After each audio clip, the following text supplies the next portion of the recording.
Sometimes in the endgame, only your pieces left are probably your king and pawn. Today we're going to be looking at a king and pawn endgame. Let's set up a position on the chessboard.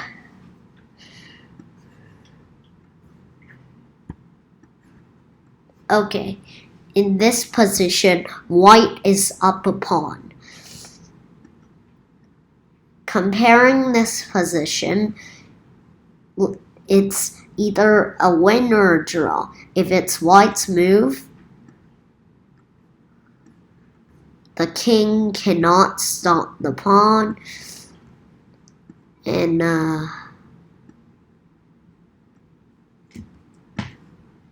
white will get a queen and has mates. But if I go back there, clear the board. If I go back there,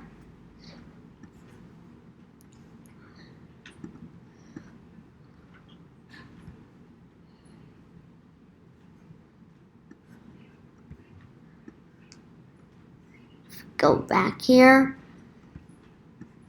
and this could be how the race would end.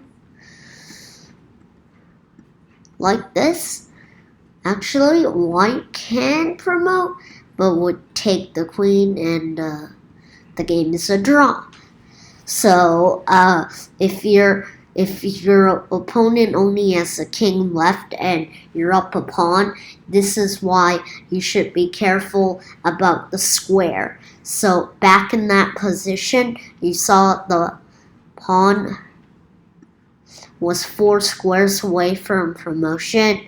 If it was black's move, black moves into a square, and that means the pawn can't promote before the king captures it. So that was only one king.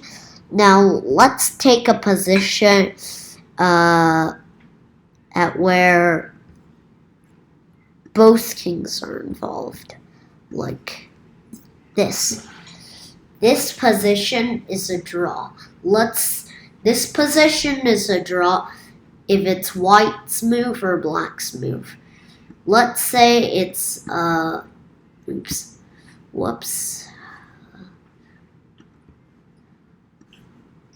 Let's say if it was black's move,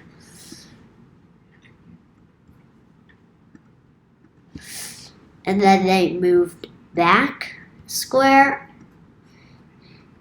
and then would go to that side, they give opposition. Opposition is when the kings face each other. And then we just keep doing this technique.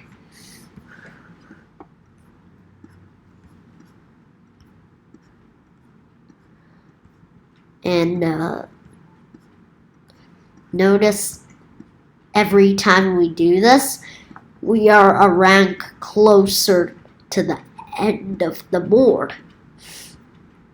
And then if we repeat this one more time,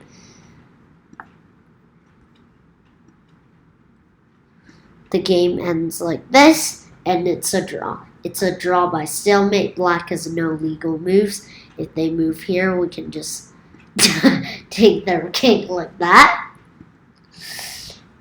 Yeah. And